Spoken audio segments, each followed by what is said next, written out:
मयेकर, तुम्ही आता असायला हवे होते. खरंच नवीन आणि जुन्या लेखकांची नाळ जोडणारा असा हा माणूस होता. त्यांचाही स्वभाव थोडा वैशिष्ट्यपूर्ण होता, माझाही स्वभाव थोडा वैशिष्ट्यपूर्ण होता. आमच्या दोघांचे स्वभाव वैशिष्ट्यपूर्ण, त्यातले ते बराच शब्द मी वापरू शकतो, समजणारे समजून जातील. त्यामुळे तसं आमचे एकमेकांच्या मैत्रीला फुलोरा कधी आला नाही, परंतु मला आवडायचं ते आणि त्यांनाही मी आवडायचो. म्हणजे नटवर्य मामा पेंडसे नाट्यदर्पणला एकदा परीक्षा असताना आम्ही होस्ट नावाची एकांकिका केली होती, कल्पना एक आविष्कार अनेकमध्ये. आणि ज्या वेळेला सर्वोत्कृष्ट अभिनेताची पारितोषिक डिक्लेअर होतात त्यावेळेला पहिली 2 झाली आणि सर्वोत्कृष्ट अभिनेता असं म्हटल्यानंतर आम्ही दारामध्ये उभे होतो साहित्य संघाच्या, आणि त्यांनी पाठीवर हात मारून मला ढकललं होतं पुढे की जा.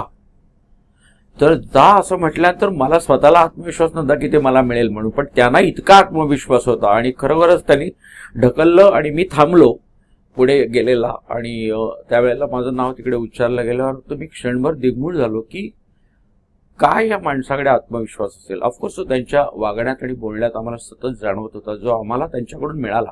आणि त्यांची खासियत अशी होती की ते, मला वाटतं, पहिले 25 प्रयोग तरी प्रल स्वतः येऊन बसायचे प्रयोगाला आणि ते बघायचे की म्हणजे आहे ना, व्यवस्थित आहे ना कुठे.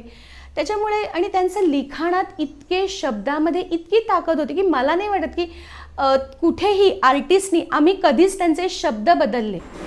एक अत्यंत कुशल नाटककार, अत्यंत प्रतिभावंत नाटककार, ज्यानं मराठी भाषा अंगा खांद्यावर खेळवली असा नाटककार, आणि एक अत्यंत स्पष्ट वक्ता, काहीसा फटकळ माणूस आणि मनस्वी रंगकर्मी.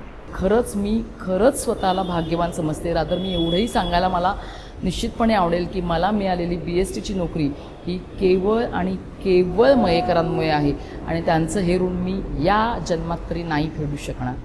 प्रेमाने एकदा मातोश्रीला त्यांनी बोलवलं होतं आणि मीनाताई ठाकरेंच्या समोर ते इतकं विनोदात सांगत होतं, हा बघ एवढासा दिसतो माणूस पण पक्का हिंदूवादी आहे.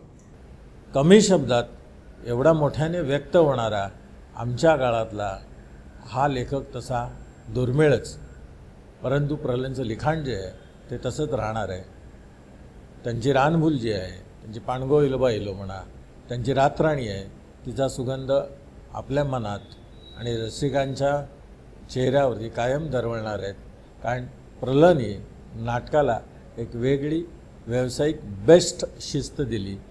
अक्षरशः चकित करणारा असा हा सगळा त्यांचा प्रवास आहे की फारच वेगवेगळ्या पठडीतली, वेगवेगळ्या प्रकारची, वेगवेगळ्या विषयावरची वेगवेगळी नाटकं त्यांनी दिली.